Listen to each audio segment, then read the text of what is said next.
இந்த ஸ்ட்ரைக்கை call for பண்ணுறாங்கல்ல, அவங்களோட நோக்கம் வந்து ஜென்யூன். அவங்களோட நோக்கம் வந்து உண்மை. என்னன்னா நிறைய படங்கள் எடுத்து இன்னும் ரிலீஸ் பண்ண முடியாமல் இருக்கு. இதில் மேலும் மேலும் படங்கள் வந்துக்கிட்டே இருந்ததுன்னா எப்படி பண்ண முடியும்? நோக்கம் கரெக்டு, ஆனால் அதுக்கு எடுத்துக்கிட்ட வழிமுறை வந்து எனக்கு உடன்படுது. அப்போ என்னதான் பண்ணுறது?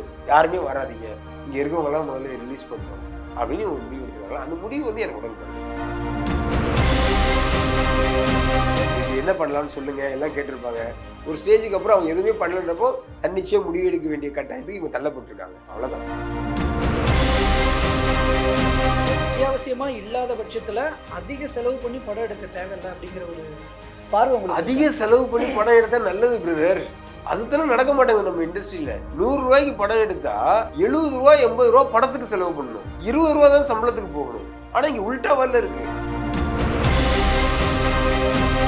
எந்த காலகட்டத்திலையுமே படம் எடுத்த உடனே வித்துட்டோம் வீட்டுக்கு போயிடலாம் அப்படின்னு ஒரு சுச்சுவேஷன் இருந்ததே கிடையாது. அது ஏதோ இப்போ புதுசாக வந்து ஒரு பிரச்சனை வந்த மாதிரி எடுத்த படத்தை விற்க முடியல, அதனால ஸ்ட்ரைக் பண்ணுவோம், ஸ்டாப் பண்ணுவோம், இன்ஃப்ளோ கம்மி பண்ணுவோம் அப்படின்னு ஒரு விஷயம் வர்றதுல எனக்கு உடன்படலை. எந்த காலத்தில் வந்து நம்ம எடுத்த படத்தை வந்து வித்துட்டு நிம்மதியாக போயிருக்கோம். எப்போவுமே விற்கிறதுக்கு வந்து போராட்டம் தான். ஒட்டுமொத்த வேலைகளையும் நிறுத்துங்க அப்படின்னு நிறுத்தலாம், புதிய நடைமுறைகள் வந்ததுக்கு அப்புறம் ஸ்டார்ட் பண்ணலாம்னு சொல்றாங்கன்னா, பட் இருக்கிற சினிமா இண்டஸ்ட்ரியில் இருக்கிற எல்லாருமே அதை ஃபாலோ பண்ணுவாங்களான்ற ஒரு கேள்வி இருக்கு இல்லையா? அது வந்து நல்ல படத்தையும் வேணான்னு சொல்லிட்டு அதை வந்து கஷ்டப்பட்டு ரிலீஸ் பண்ணி ஓடின படம் உதாரணங்களும் இருக்கு. சூப்பர் படம் இதை வாங்குறோம்னு சொல்லி வாங்கி 2 நாள் தேட்டர் இருந்து வெளில போன உதாரணங்களும் இருக்கு. அது சினிமாவோட நேச்சர்.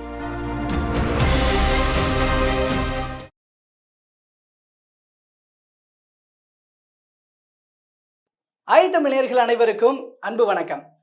இப்போ நம்ம கிட்ட ரொம்பவே ஒரு தனித்துவமான திறமைகள் கொண்டவரும், நம்ம கிட்ட ரொம்பவே ரீச் ஆனவருமான ஒரு ஒரு ஃபேமஸான பர்சனாலிட்டி தான் நம்ம கூட இணைஞ்சிருக்கிறாரு. அதாவது ஒளிப்பதிவாளர், இயக்குனர் அப்படின்னு தன்னுடைய திறமைகள் மூலமாக பல்வேறு எளிய மக்களினுடைய வாழ்க்கையை திரைகள் வழியாக நம்ம கிட்ட கொண்டு வந்து சேர்த்துட்டு இருக்கிற திரு SD விஜய் மில்டன் சார் அவர்கள் இணைஞ்சிருக்கிறார். பல்வேறு விஷயங்களை பேச இருக்கிறோம், பேசலாம். வணக்கம் சார். வணக்கம். நல்லா இருக்கீங்களா? ஆக்சுவலாக பார்க்கும்போதே கொஞ்சம் எனர்ஜியாக இருக்குங்க சார் உங்களை பார்க்கும்போது. ஸோ நான் முதல்ல கேட்கணும்னு நினைக்கிறேங்க சார். அதாவது ரீசெண்டாக தமிழ் சினிமா இண்டஸ்ட்ரியில் ஒரு இஷ்யூ போயிட்டுருக்கு, ப்ரொடியூசர் கவுன்சில், ஆக்டர் கவுன்சில். இப்போ நீங்கள் வந்து ஒரு ப்ரொடியூசராகவும், ப்ரொடியூசருக்கான விஷயமாக இருக்கட்டும், இல்லை அதில் இருக்கிற டெக்னீஷியன், ஒரு டேரக்டர் அப்படின்ற அந்த ஒரு பாயிண்ட் ஆஃப் வியூ இருக்கட்டும், நீங்களும் ஒரு முக்கிய பங்கு வச்சுட்டு இருக்கிறீங்க. இந்த ஒரு கிளாஷை நீங்களும் பார்த்துருப்பீங்க இந்த பிரச்சனையை. இப்போது ஏன் அந்த மாதிரியான ஒரு பிரச்சனை உண்டாகுது? ஆகஸ்ட் 16 புதுசாக எதுவும் பட தயாரிப்புகள் வச்சுக்க வேணாம், வச்சிருக்கிறத அக்டோபர் 30 முடிச்சிடுங்க, இந்த மாதிரி புது ஒரு விதிமுறைகள்லாம் கொண்டுட்டு வரணும்னு சொல்கிறதாக இருக்கட்டும், இந்த மாற்றம் தேவையா? ஏன் இந்த மாதிரியான பிரச்சனை நடக்குது? இதில் உங்கள் பார்வை. நான் வந்து 3 படம் ப்ரொடியூஸ் பண்ணியிருக்கேன். எந்த காலகட்டத்திலையுமே படம் எடுத்த உடனே வித்துட்டோம் வீட்டுக்கு போயிடலாம் அப்படின்னு ஒரு சுச்சுவேஷன் இருந்ததே கிடையாது. அது ஏதோ இப்போ புதுசாக வந்து ஒரு பிரச்சனை வந்த மாதிரி இப்போ எடுத்த படத்தை விற்க முடியல, அதனால ஸ்ட்ரைக் பண்ணுவோம், ஸ்டாப் பண்ணுவோம், இன்ஃப்ளோ கம்மி பண்ணுவோம் அப்படின்னு ஒரு விஷயம் வர்றதுல எனக்கு உடன்படலை. எந்த காலத்தில் வந்து நம்ம எடுத்த படத்தை வந்து வித்துட்டு நிம்மதியாக போயிருக்கோம். எப்போவுமே விற்கிறதுக்கு வந்து போராட்டம் தான். அது வந்து நல்ல படத்தையும் வேணான்னு சொல்லிட்டு அதை வந்து கஷ்டப்பட்டு ரிலீஸ் பண்ணி ஓடின படம் உதாரணங்களும் இருக்கு. சூப்பர் படம் இதை வாங்குறோம்னு சொல்லி வாங்கி 2 நாள் தேட்டர் இருந்து வெளில போன உதாரணங்களும் இருக்கு.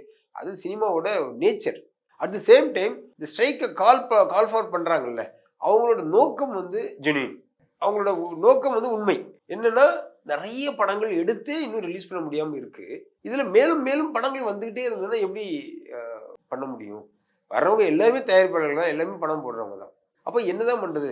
யாருமே வராதிங்க, இங்க இருக்கவங்க எல்லாம் முதல்ல ரிலீஸ் பண்ணிட்டோம் அப்படின்னு ஒரு முடிவு எடுத்துருக்காங்க. அந்த முடிவு வந்து எனக்கு உடன்பாடு கிடையாது. உங்க நோக்கம் கரெக்ட், ஆனா அதுக்கு எடுத்துக்கிட்ட வழிமுறை வந்து எனக்கு உடன்பாடு கிடையாது. ஸோ அதை மேலும் பேசிட்டு சொல்யூஷனை தான் தேடி. ஆமா, இப்போ நீங்க வந்து எப்ப இங்க வராதீங்க, ஆல்ரெடி இவ எடுத்த படங்கள்லாம் இன்னும் விற்காம இருக்கு, ஓடிடி சரியில்லை, சேட்டலைட் வாங்க மாட்டேன்றாங்க, எதுவுமே இல்லை. ஸோ தேட்டரில் நம்பி மட்டும் தான் பண்ணணும். தேட்டரில் நம்பி பண்ணுறதா இருந்தால் இவ்வளோ ரிஸ்க் இருக்குங்கிறத உணர்த்த வேண்டியது நம்மளோட கடமை. உணர்ந்ததுக்கப்புறம் எடுக்கிறது அவனோட உரிமை. அதை நீங்கள் பண்ணவே கூடாது, இத்தனை நேரம் ஷூட்டிங்கே பண்ணக்கூடாதுன்னு சொல்றதுக்கு வந்து நம்மளுக்கு வந்து அது சரியான மெத்தட் இல்லைன்னு நான் நினைக்கிறேன். அட் த சேம் டைம் இது இன்னும் முடிவுக்கு வந்துடலன்னு தான் நான் பெப்சி இருக்கு, அடுத்து ஆக்டர்ஸ் அவங்க பேசிட்டு இருக்காங்க. ஸோ இவங்கெல்லாம் பேசி வேற ஒரு அறிவுக்கு வருவாங்க.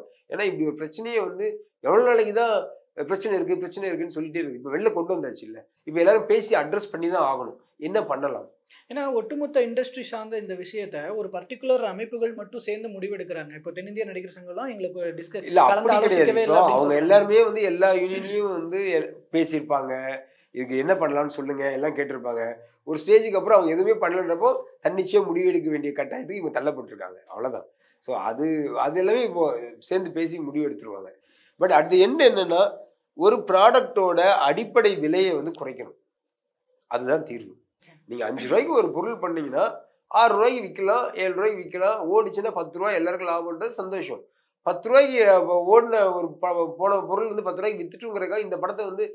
10 எடுத்தோம்னா, ஆட்டோமேட்டிக்கா அந்த ரிஸ்க் தானே. அது ஓடுன்றது நம்மளுக்கு எந்த கேரண்டியுமே கிடையாது. இப்படியே நம்ம ஏறிக்கிட்டே இருக்கும் மேல.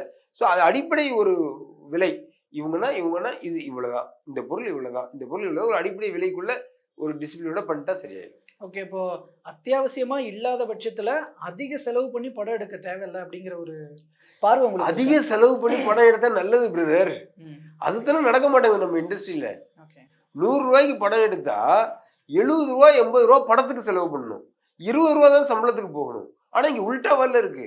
ரூ. 70 அந்த சம்பளத்துக்கு முறைய போகுது. தான் மாத்தணும் அப்ப. ஆமா. ரூ. 70 சம்பளத்துக்கே போயிருது. மீதி ரூ. 30க்கு படம் எடுக்க சொல்றீங்க. நீங்க படத்துக்கு செலவு பண்ணுங்கன்னு நாங்கெல்லாம் கேட்கிறோம். அதுதானே எங்களோட வருத்தமே. படத்துக்கு யாரும் செலவு பண்ண மாட்டீங்களே. ஓகே. இல்ல நான் எந்த மாதிரி கேட்க வந்தேன்னா, இப்போ ஓவரா செலவு பண்ற பட்ஜெட்ஸும் ஏன்னா அதுக்கு அடுத்ததா இத தான் கேட்கணும்னு நெனச்சேன். ஆ. அது யாருக்கு போய் சேருது? அந்த செலவுகள் எங்க வந்து செலவு பண்ணப்படுது? அப்படிங்கிறதெல்லாம் கான்சன்ட்ரேட் ஆமா. பண்ணணும் அப்படிங்கிறீங்க. 100%. அதே மாரி ஓவரா செலவு பண்ணப்படுதுன்னு ஒரு விஷயம் இருக்குல்ல. எப்ப அது ஓவர்ன்ற வார்த்தைக்குள்ள வருதுன்னா, ஃப்ரேம்க்கு வெளிய போகும்போது. ம். ஒரு ஃப்ரேம் இருக்கு. அந்த ஃப்ரேம்க்குள்ள நீங்க ரூ. 1000 செலவு பண்ணாலும், ரூ. 1000 ஸ்க்ரீன்ல தெரிஞ்சுச்சுன்னா, அது ஓவர் செலவு கிடையாது.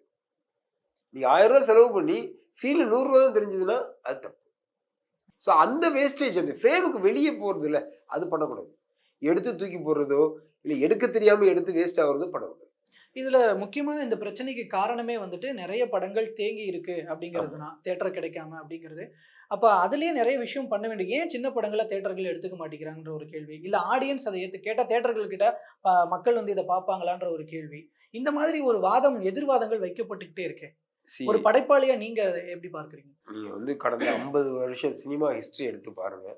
ஒரு சினிமாவ அடுத்த லெவலுக்கு எடுத்துட்டு போனதோ, இல்ல ஒரு புதிய பாதைய வகுத்ததோ, சின்ன படங்கள் தான். ஒரு சின்ன படங்கள் தான் ஒரு புது வேவ் கொண்டு வரும். இங்க இருக்கிற எந்த டைரக்டர் வந்து புது டைரக்டரா இல்லாம வந்தாங்க? எல்லாம் புது டைரக்டரா இருந்து சின்ன படம் பண்ணி தானே வந்திருக்காங்க. ஸோ அதனால அது வந்து எப்பவுமே இருக்க தான் செய்யும். ஆ அதான் ஒரு சின்ன படங்கிறது வந்து சின்ன விலையோட வரும்பொழுது, அத வந்து வாங்குறதுக்கு எல்லாம் தயாரா தானே இருப்பாங்க. அந்த சின்ன படத்துக்கான விலையே வந்து அதிகபட்சமா ஆயிருது. இப்ப இங்க இருக்கிற இந்த வேஸ்டேஜ்னால. அடிப்படை விலையே இவ்ளோ. ஆனா யாருமே இல்ல சின்ன படம் அப்படிங்கிறப்போ, அது ஈக்குவேட் பண்ண முடியலல்ல. இது வந்து கோழிலேருந்து முட்டை வந்ததா, முட்டையிலேருந்து கோழி வந்ததாங்கிற மாரி தான் அது.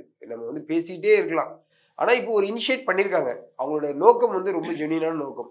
ஸோ இது ஒரு நல்ல முடிவுக்கு வரும்னு நான் நினைக்கிறேன். கண்டிப்பாங்க சார். ஏன்னா, இந்த ஒட்டுமொத்த வேலைகளையும் நிறுத்துங்க அப்படின்னு நிறுத்தலாம். புதிய நடைமுறைகள் வந்ததுக்கப்புறம் ஸ்டார்ட் பண்ணலாம்னு சொல்றாங்கன்னா, பட் இருக்கிற சினிமா இண்டஸ்ட்ரியில இருக்கிற எல்லாருமே அத ஃபாலோ பண்ணுவாங்களான்ற ஒரு கேள்வி இருக்கு இல்லையா இதுல? படம் இல்ல எல்லாரும் கூடி முடிவெடுத்தா கண்டிப்பா ஃபாலோ பண்ணுவாங்க. ஆனா என்னன்னா, இந்த படப்பிடிப்புகள வந்து எந்த காரணத்த கொண்டும் நிறுத்தக்கூடாதுங்கிறது தான் இப்ப இருக்கிற முக்கியமான அமைப்புகளோட நோக்கமே.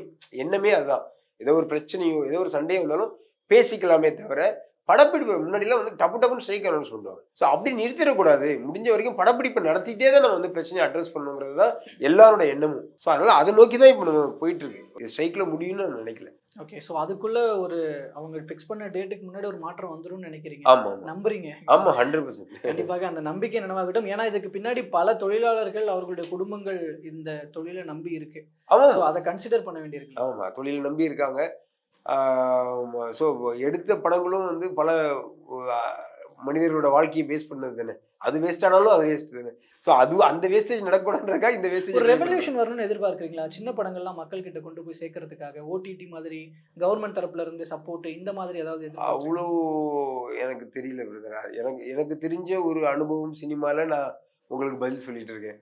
இந்த இது வந்து பெரிய கேள்வியா இருக்கு. அந்த மாரி ஏதாவது நடந்துச்சுன்னா நல்லதுதான். கண்டிப்பாங்க சார். பொறுத்திருந்து பார்ப்போம். ஸோ வந்துட்டு இப்போ பல விஷயங்கள் எங்க கூட ஷேர் பண்ணியிருக்கீங்கங்க சார். இப்போ இந்த மழை பிடிக்காத மனிதனாக இருக்கட்டும், சினிமா சார்ந்த விஷயங்களாக இருக்கட்டும், இதெல்லாம் எல்லோருக்கும் சம்மந்தப்பட்டவங்களுக்கு தேவைப்பட்ட விஷயங்கள் தான். ஸோ அந்த வகையில பல்வேறு கருத்துக்கள பகிர்ந்திருக்கீங்க. ஸோ இது அதே நேரம் இந்த நேரம் வந்து மழை பிடிக்காத மனிதன் 2ஆம் தேதி ரிலீஸ் ஆகுது, ஆகஸ்ட் 2ஆம் தேதி. ஸோ எல்லாரும் தேட்டரில் போய் பார்த்து இந்த படம் வெற்றி அடையணும் அப்படின்னு சொல்லிட்டு எங்களுடைய ஐத்தமிழ் டீம் சார்பாக உங்களுக்கு வாழ்த்துக்களை தெரிவிச்சுக்கிறோம் சார். தேங்க்யூ பல்வேறு தேங்க்யூ கருத்துக்களை எங்களோட பகிர்ந்துக்கிட்டதுக்கு ரொம்ப நன்றிங்க சார். Thank you thank you